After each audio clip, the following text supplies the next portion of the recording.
quand Goliath est dans les champs de bataille, en train d'attendre voir les noms, il attendait voir les noms de l'Éternel. Écoutez bien aimé, avançant dans les champs, ne voyez pas, tout le monde attendait les noms. De qui? Comment que David nous révèle ça? Il a pris sa main, il a introduit ça dans les judiciaires. Derrière il y avait 5. Mais les 5 là ont fait ceci. Ceux qui vont s'engager ici, comme on sont 5 commis. C'est ça même les 5 ministères. Ça même les 5 doigts d'une main. Les 5 doigts d'une main. Les doigts de Dieu. 5 doigts. Pourquoi quand vous chassez les démons, ils ont fini pour découvrir c'est les doigts de Dieu.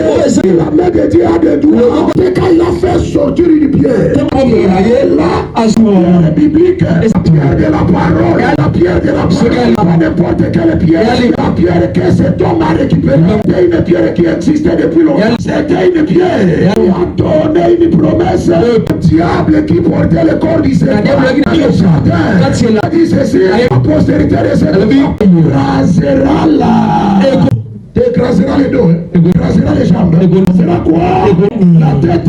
Quand le diable attendait qu'il se... Et le jour où il a pris la pierre, ce n'est pas David qui a terrassé Goliath.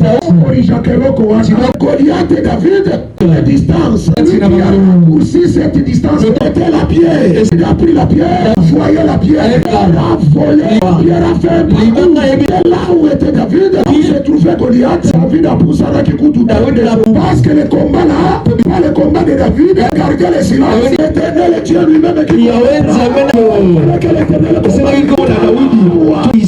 c'est que la pierre aille. La pierre est entrée dans l'air. La vision et la promesse du jardin de Dieu. La pierre est parcourue. Elle avait les yeux de pierre à partir. Et dans les jardins.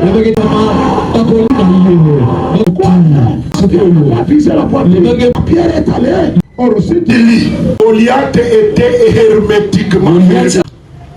Barrière partout. Avec même un petit trou. La pierre que je parle ici, qui partout. C'est un que si on contacte. C'est une pierre qui ne rate pas.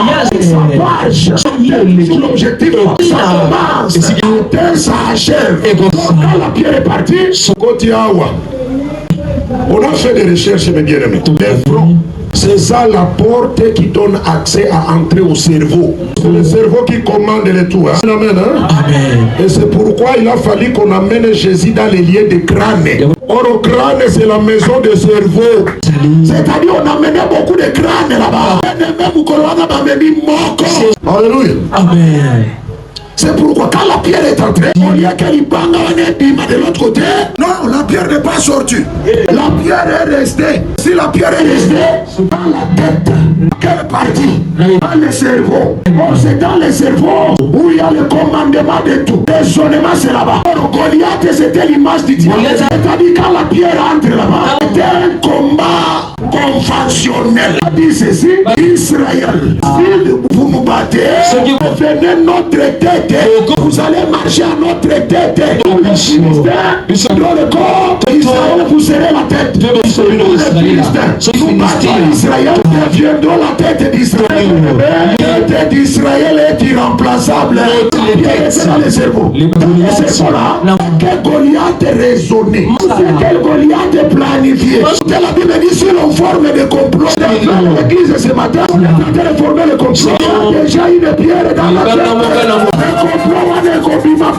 Pourquoi la Bible dit que seulement moi je répondrai, annoncerai, je caché, je ne connais pas. Le complot confond dans les secrets. Révélé. Si tu t'approches seulement de la pierre, c'est fini, bien aimé. La pierre que je parle ici, il s'appelle Jésus-Christ. C'est la pierre angulaire. Il est pris la roche des arts qui a fait couler l'eau avec Jésus-Christ. La construction, c'est Christ Jésus.